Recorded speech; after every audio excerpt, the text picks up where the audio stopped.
Greetings to one and all. You're listening to MMJC Fortnightly Podcast. In the month of October, while most of the companies were busy complying with the filing of annual financial statements and annual returns, MCA came up with a series of amendments for companies and limited liability partnerships. In this series of amendments, while MCA brought ease of doing business, it also added some more compliances for the companies. MCA wide notification dated 27th October 2023 amended companies allotment prospectus as and allotment of securities rules 2014. In this rules, MCA amended the existing Rule 9 and added a new rule called Rule 9B. While the Rule 9 talks about conversion of share warrants issued before commencement of Companies Act 2013 into equity shares, Rule 9B talks about dematerialization of private shares of private company. In today's edition of MMJC Fortnightly Podcast, we shall try to discuss about the complications in the provisions relating to dematerialization of shares of private company. To participate in this discussion, we have with us Mr. Shravan Pai from R&D team of MMJC. So Shravan, let's start with the due date and applicability of these provisions. First, tell us to which companies is this provision applicable and from when?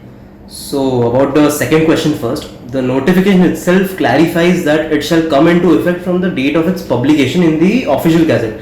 That is, I think, 27th October 2023. Now about the first question, the provisions of Rule 9B are applicable to all private companies who are not small companies as on the last day of the financial year ending on 31st March 2023 and thereafter. The only exception provided by Rule 9B is to the government companies. Okay, but what about the wholly owned subsidiaries? I mean, the exemption that is available to wholly owned subsidiaries of a public company from dematerialization, is the same exemption applicable to wholly owned subsidiaries of private companies as well? No, the notification does not provide any such exemption to wholly owned subsidiaries. The notification simply says that sub-rule 4 to 10 of Rule 9A shall apply mutatis mutandi to Rule 9B, but the exemption to wholly owned subsidiaries of public companies come from sub-rule 11 of Rule 9A. Therefore, that exemption also does not apply to private companies. So, as of now, the wholly owned subsidiaries of a public company are exempt from dematerialization, but the wholly owned subsidiary of a private company is not exempted, right?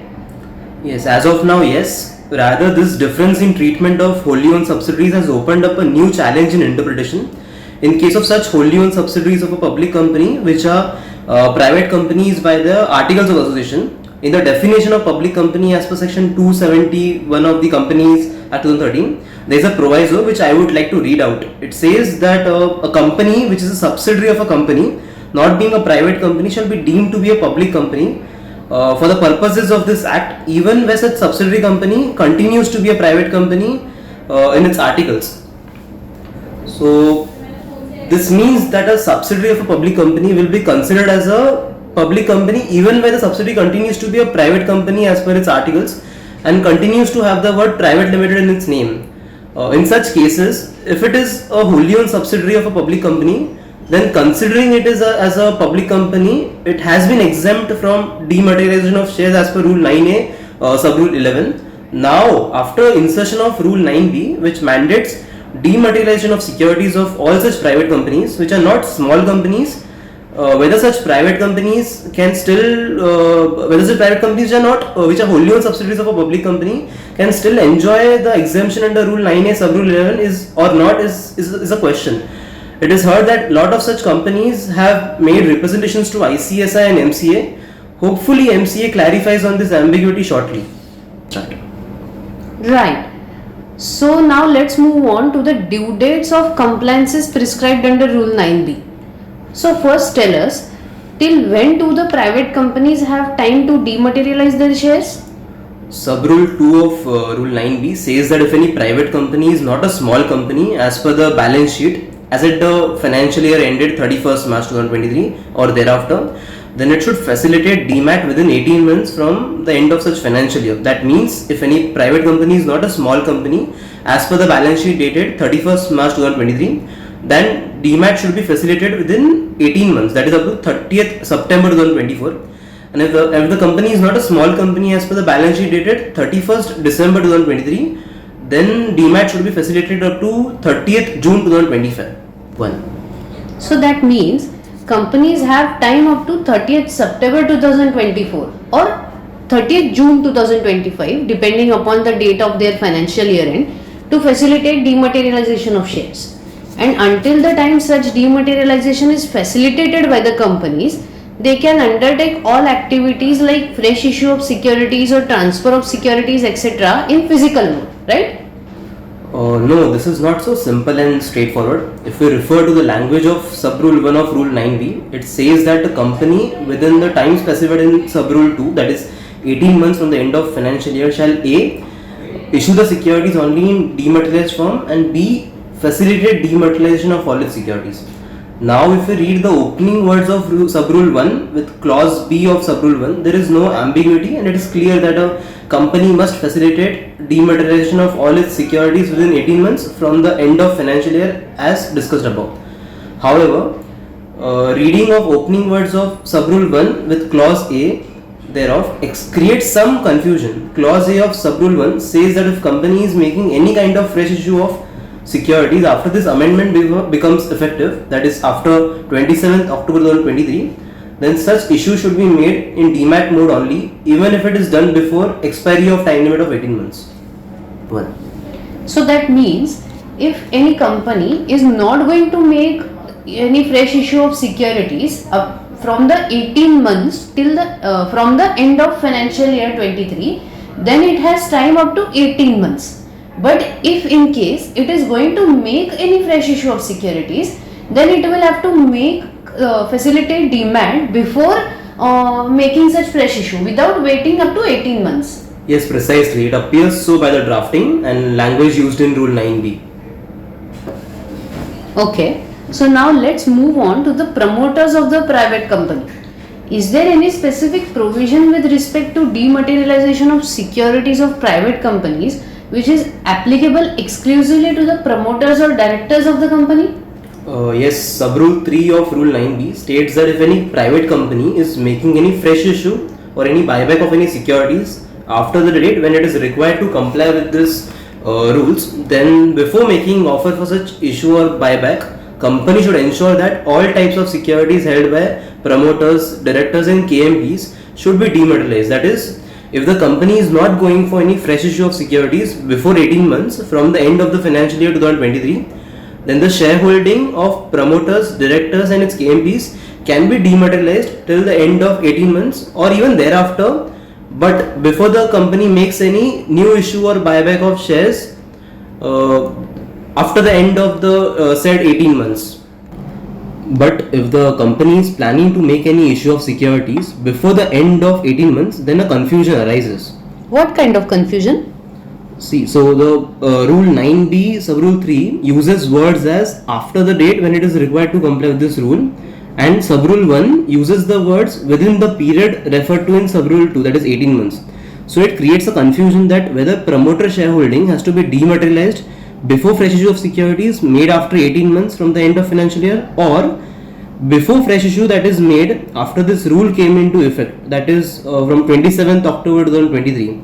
Lot of representations have been taken up to ICSI and MCA in this regard too. Hence, till the time MCA clarifies on this, to avoid any interpretation issues, it is recommended and advised that before making any issue of securities being done post the date of this notification and even before the completion of the said 18 months, it is better to ensure that shareholding of promoters, directors and KMP is held in dematerialized mode before making offer for such issue. Okay, understood. But what about the other non-promoter shareholders of the company? Are they subject to same conditions or they have a separate set of conditions? The compliance with respect to other shareholders are prescribed under Sub-Rule 4 of this rule. The company is required only to facilitate demat of shares by obtaining ISIN. Whether or not to demat the securities is the choice of the security holder.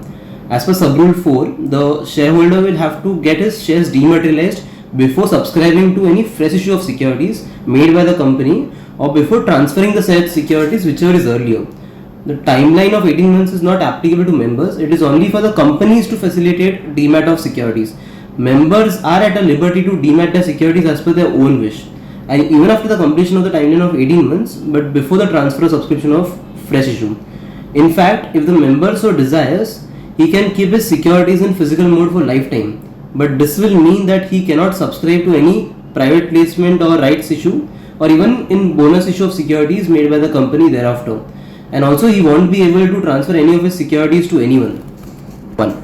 Okay, so to summarize, we can say that all those private companies which are not small companies as per the balance sheet dated 31st March 2023 or thereafter should facilitate dematerialization of their securities within 18 months from the end of financial year.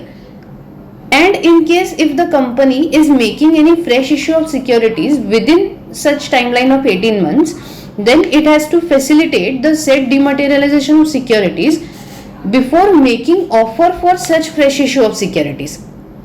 Also, it is recommended that the security holding of the promoters, directors and KMP of the company should be dematerialized before making any fresh issue of securities, even if such fresh issue is being made within 18 months from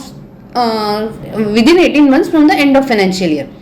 Further, with respect to dematerialization of securities of other non-promoter members, the company is simply required to facilitate dematerialization of shares, and whether or not to dematerialize the securities is the call of the members, unless in case of transfer or subscription to fresh issue. In case of transfer of securities or subscription to fresh issue of securities, the members will first have to dematerialize the shares and then go ahead. Yes, that is correct. I just want to add that the entire Rule 9b uses word securities. That means it is about all kinds of securities including preference shares and debentures, and not only about equity shares. Also, one more point worth noting is that in case of Sub-Rule 3, even if the offer of securities is not made to the promoters, directors or KMP, then also all kind of securities held by them should be dematerialized before giving offer for issue of any securities. And also that even if the security being issued is debentures or preference shares and the promoters, directors or KMP hold only equity shares, even then all securities held by the promoters, directors and KMP including the equity shares should be dematerialized. Okay, noted. Thank you, Shravan. That was really a very deep and detailed discussion about Rule 9b of Prospectus and Allotment of Securities Rules 2014. I am sure all our listeners must have got answers for all their queries. Thank you for listening to us, and in case of any suggestions or queries, please feel to write to us at mmjcinfo@mmjc.in.